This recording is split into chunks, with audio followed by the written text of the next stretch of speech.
An HOA president tried to stop my daughter's life-saving heart operation by blocking critical medical equipment. When we refused to back down, she escalated her cruelty, putting our newborn's life in danger. That's when our doctor made a shocking decision that changed everything. This is our story of survival, courage, and how compassion defeated bureaucracy forever. Before you watch full story, comment below from which country are you watching. Don't forget to subscribe for more amazing stories. The morning Sarah discovered she was pregnant, she and Michael celebrated with tears of joy streaming down their faces. After 3 years of trying, countless doctor visits, and the emotional roller coaster of hope and disappointment, they were finally going to be parents. They had just purchased their dream home in Willowbrook Estates, a quiet suburban community with tree-lined streets and friendly neighbors. Everything seemed perfect. They had no idea that their happiest moment would soon transform into their darkest nightmare. The pregnancy progressed beautifully through the first and second trimesters.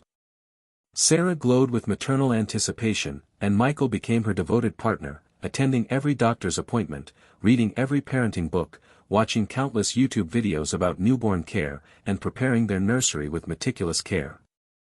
He painted the walls a soft sage green and installed wooden shelves carved with elephants and giraffes. They hung mobile above the crib and organized tiny clothes in perfect rows by size and color. Their unborn child was already deeply loved before even taking a first breath. The community seemed welcoming at first. Their neighbors smiled and waved. They received casseroles from the family 2 doors down. The HOA meetings appeared routine and organized. Life was moving forward exactly as they had dreamed. Then, in her 7th month of pregnancy, Sarah noticed something unusual during a routine checkup. She had gone to Dr. Patricia Morrison's office for what was supposed to be a standard monitoring appointment. Everything had been normal at the previous visit just 2 weeks earlier.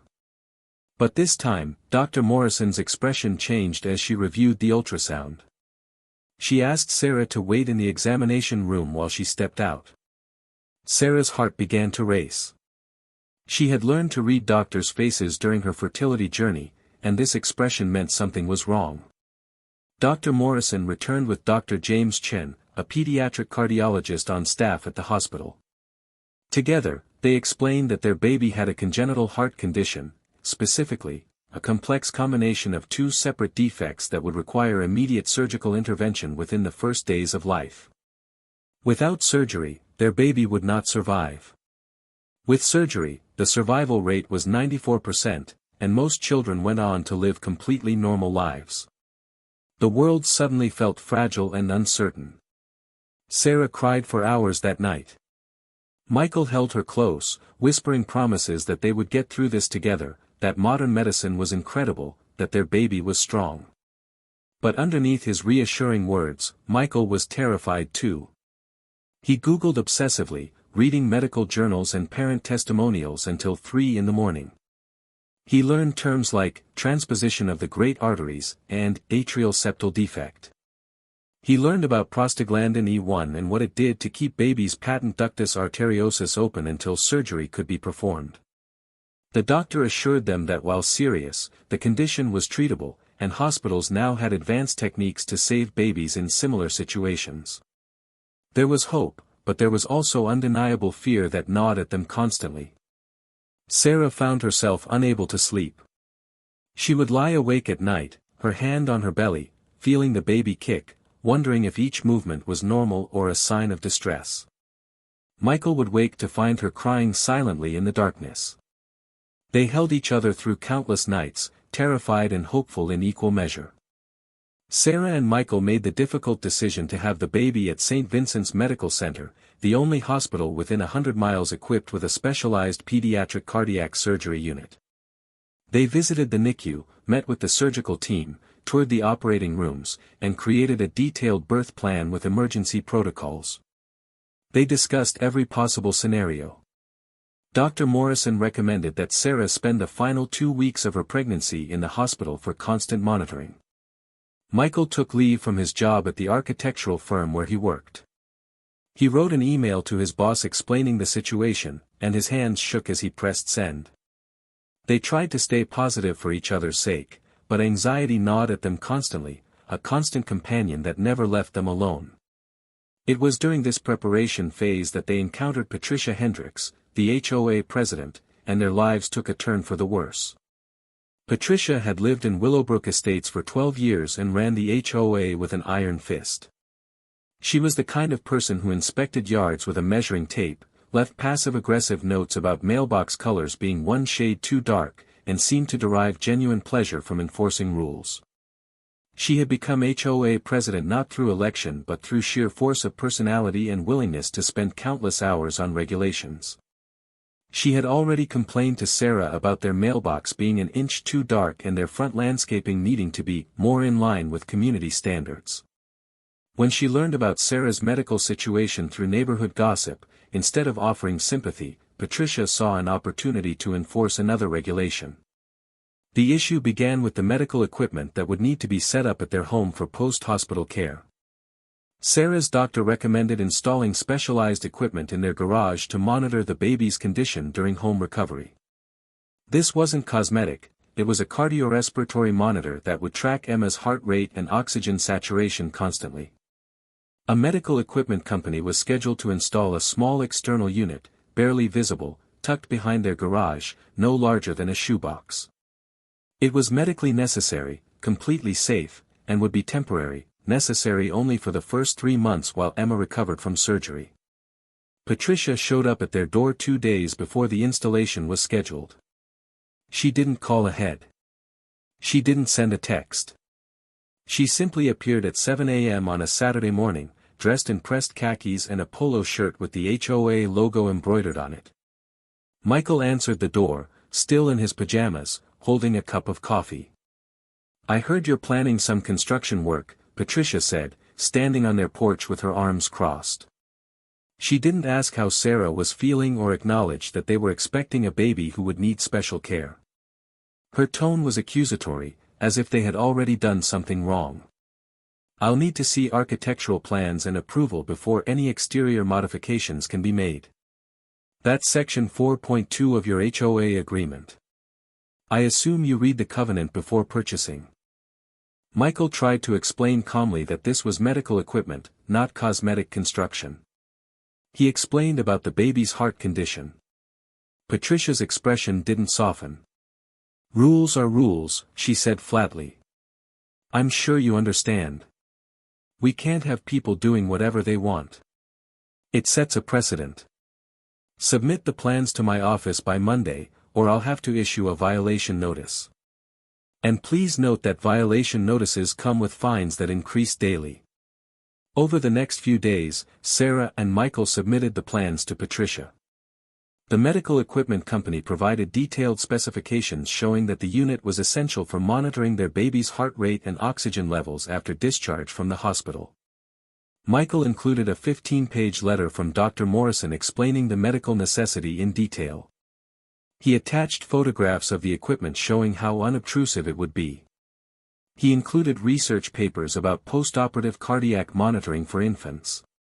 He thought surely Patricia would understand when she saw all this documentation.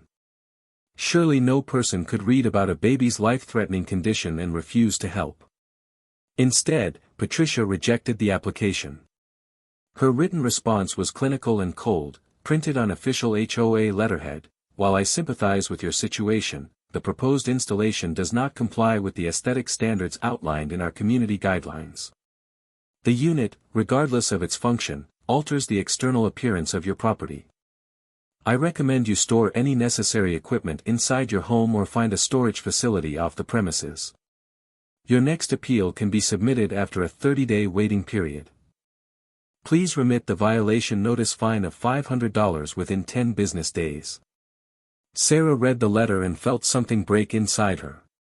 She was 8 months pregnant, terrified about her baby's surgery, dealing with constant anxiety about whether the baby would survive, and now dealing with this bureaucratic nightmare from a woman who didn't care about human suffering. She called Michael at work, sobbing so hard she could barely speak. He came home immediately and held her while she cried, not just about the letter, but about everything: the baby's condition, the upcoming surgery, the uncertainty of their child's future, the fear that kept her awake at night, and now this cruel woman standing in the way of their baby's care. The medical equipment company explained that they couldn't store the device. It was specifically calibrated for their home-specific conditions. It had to be installed exactly where it could properly connect to their home's electrical and data systems. Michael's parents offered to let them stay with them after the birth, but the baby would need to be in familiar surroundings for proper monitoring and recovery. Moving would put additional stress on an already compromised infant. The equipment couldn't be moved. Sarah's stress levels skyrocketed, and her doctor worried. High stress wasn't good for the baby in utero. It could trigger premature labor or complications. Sarah's blood pressure began to creep up at each doctor's visit. Michael decided to go directly to Patricia and appeal to her humanity. He drove to her house on a Wednesday evening and knocked on her door. Patricia opened it, looking irritated at the interruption. She was holding a glass of wine and had clearly been watching television. Michael explained everything, the baby's condition in detail, the surgery that would be required, the medical necessity of the equipment, the danger that stress posed to his pregnant wife, the fact that their baby's life depended on proper postoperative care. Patricia listened without emotion. When he finished, she said, "I understand this is difficult, but I have a responsibility to maintain the property values and aesthetic standards of this community. If we make exceptions for you, we have to make exceptions for everyone. I'm sure you can work something out." Then she literally closed the door in his face while he was still speaking. Michael stood on her porch for a moment, stunned. Then he turned around and walked back to his car, his hands shaking with anger and desperation. That night, Michael sat beside Sarah in bed, stroking her hair while she slept fitfully, her hand resting protectively on her belly. He made a decision: he would not let this woman's cruelty harm their family. He would find a solution. He would fight. He contacted the hospital, the medical equipment company, and their doctor.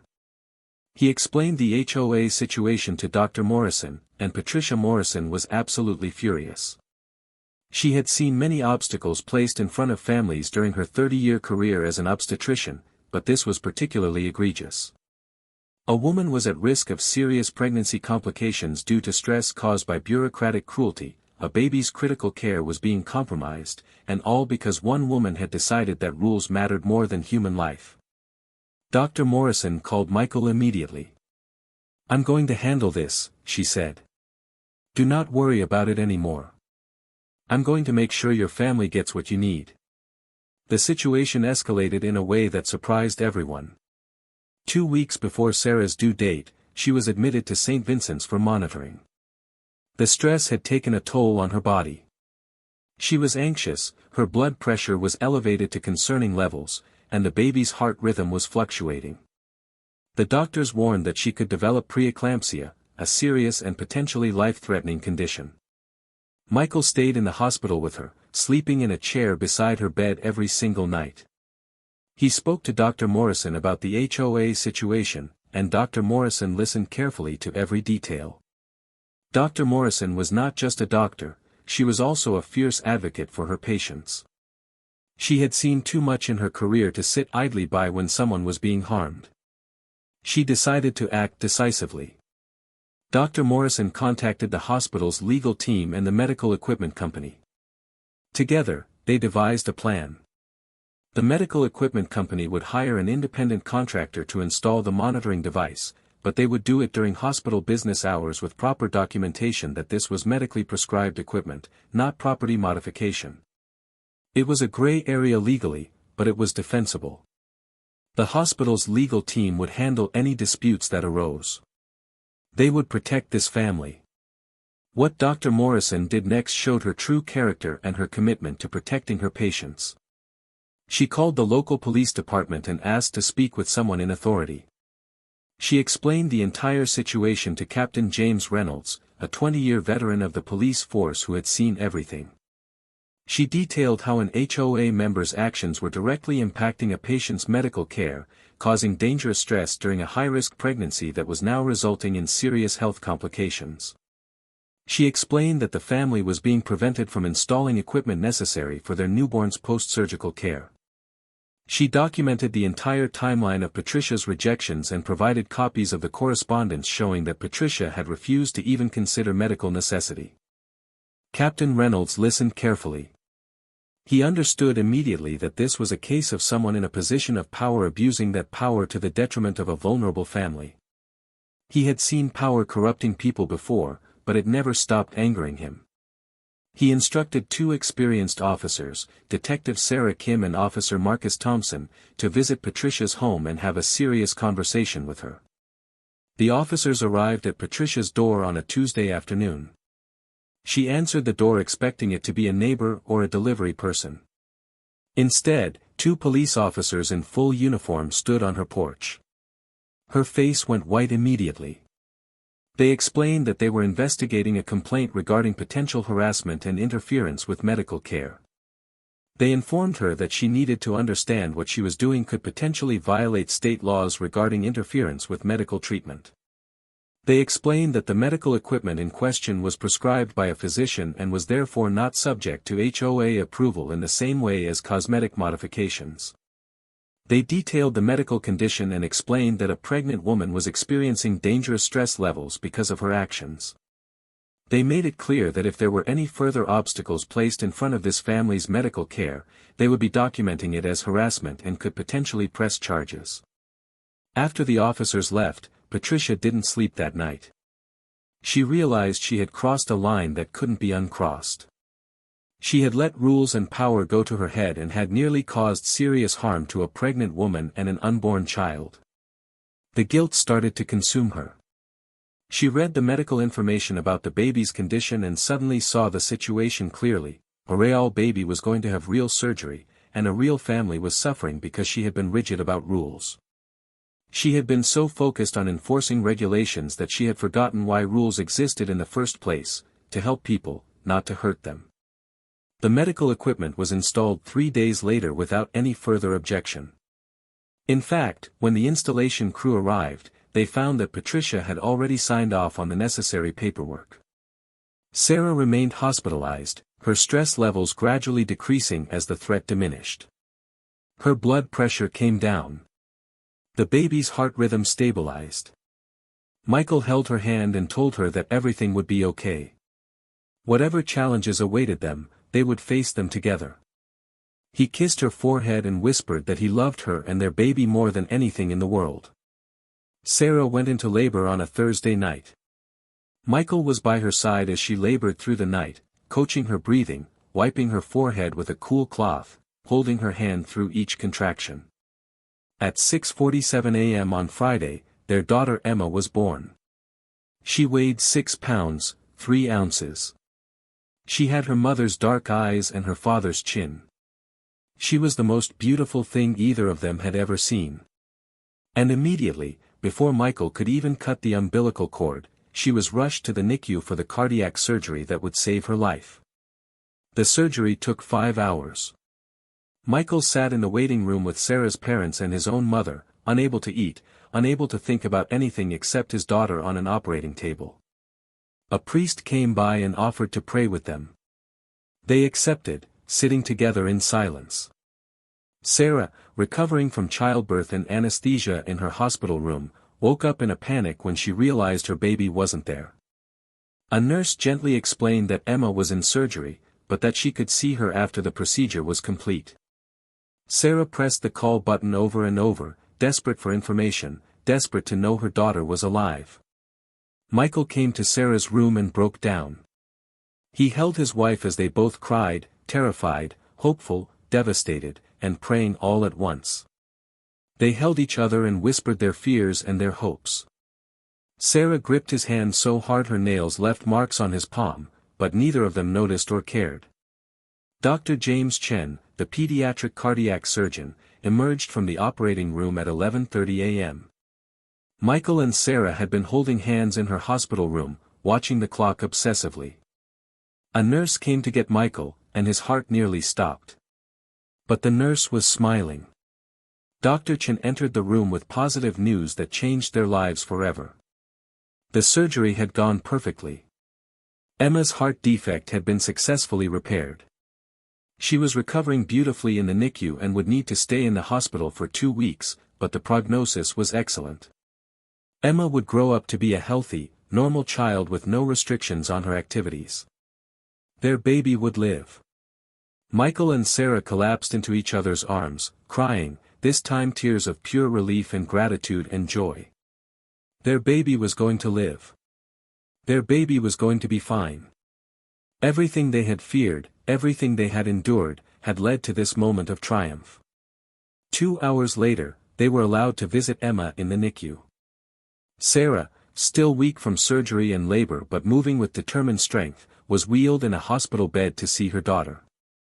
Michael walked beside the wheelchair, his hand on her shoulder. There, in an isolette surrounded by monitors and tubes, was tiny Emma. She was wrapped in a pink blanket, with a small bandage on her chest covering her incision. Her monitors beeped rhythmically with a beautiful, steady heartbeat that was music to their ears. Sarah reached out and placed her finger in Emma's tiny hand, and Emma's fingers curled around her mother's finger with surprising strength. Michael stood beside them, unable to stop crying, unable to believe this precious child was theirs. He took a photograph with his phone, his wife touching their newborn daughter, and he would treasure that photograph for the rest of his life. The local news picked up the story. A reporter named Jennifer Walsh heard about the situation through the police department and reached out to Michael and Sarah. At first, they were reluctant to go public, wanting to focus on Emma's recovery. But they felt that others in similar situations needed to know what could happen when HOA members abused their authority and refused to consider medical necessity. They gave one interview, sitting in Sarah's hospital room with Emma sleeping in her isolette beside them. Jennifer asked them to tell the story from the beginning. Michael and Sarah shared everything: the joy of learning they were pregnant, the shock of the diagnosis, Patricia's refusal to allow the medical equipment, the stress on Sarah's pregnancy, the police intervention, and finally, Emma's successful surgery. The story went viral on local news and then on national news outlets. HOA Karen tries to stop critical baby surgery, doctor calls police, the headlines read. The story of Sarah, Michael, and baby Emma touched the hearts of millions. People who had been frustrated by HOA overreach found their voice through this family's experience. Patricia's name appeared in the news, and her reputation was destroyed. She was no longer just the HOA president. She was the Karen who tried to stop a baby's life-saving surgery. Patricia resigned from the HOA 1 week after the news story broke. She didn't explain why, but everyone knew. She had gone from being the respected HOA president to being the villain in a national news story. The social isolation was immense. People stopped talking to her at the grocery store. Her name was whispered in yards and at community meetings.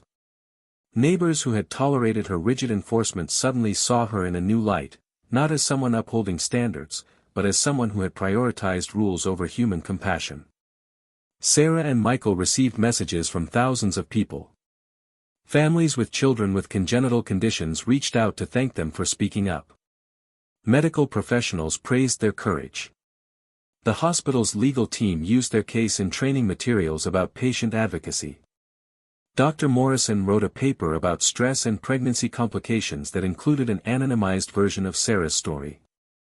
3 months after Emma's birth, the baby was released from the hospital with a clean bill of health.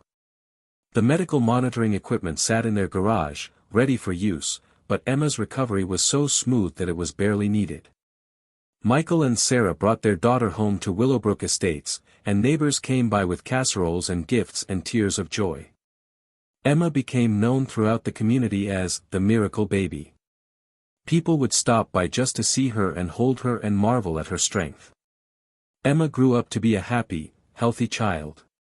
By age 5, her heart was so strong that the only reminder of her condition was a small scar on her chest that she wore with pride as her superhero scar.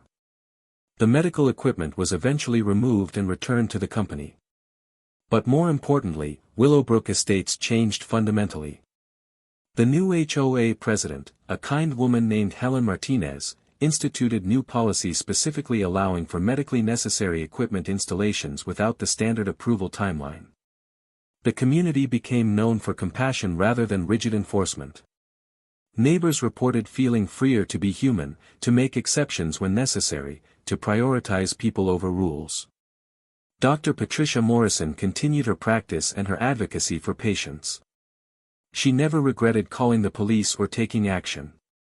She had learned early in her career that sometimes doctors had to do more than provide medical care, they had to protect their patients from the world and from people who would harm them. Captain James Reynolds kept a copy of the photo of baby Emma in his office. Whenever he felt cynical about his job, he looked at that picture and remembered that sometimes, doing the right thing actually made a difference. Sarah and Michael's marriage became stronger through the crisis. They had faced the possibility of losing their child, and it had bonded them in ways that ordinary life never could. Years later, when Emma was 8 years old, she asked her parents to tell her the story of her birth.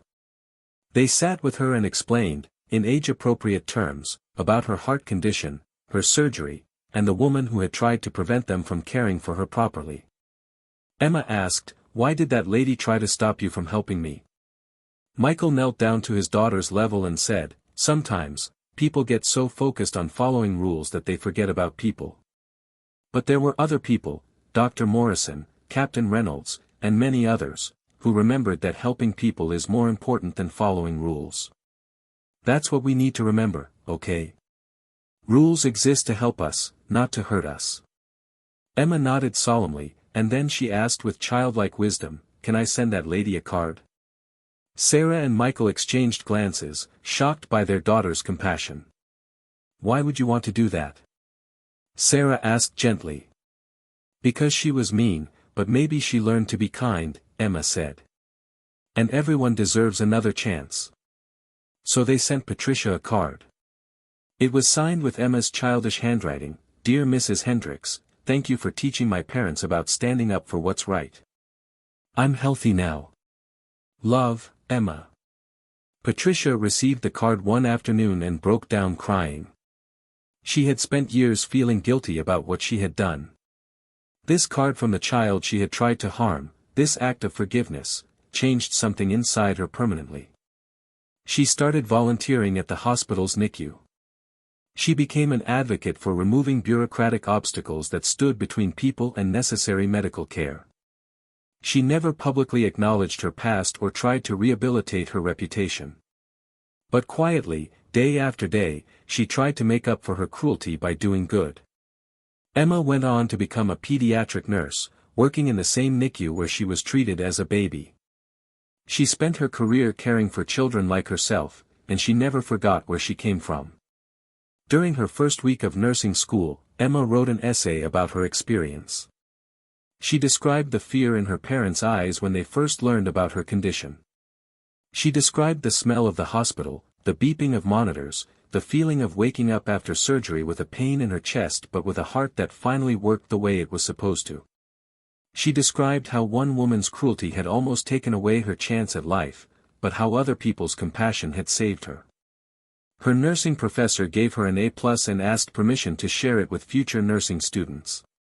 That essay became part of the curriculum at her nursing school, used to teach students about the importance of patient advocacy and compassion in healthcare.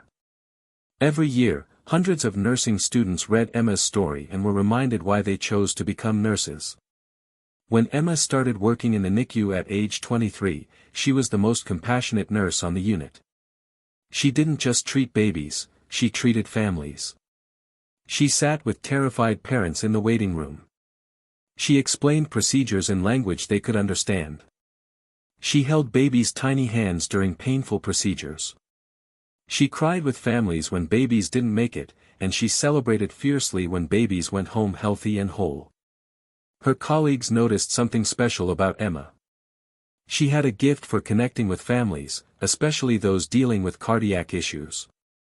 She volunteered for the hardest cases, the babies with the most complicated conditions.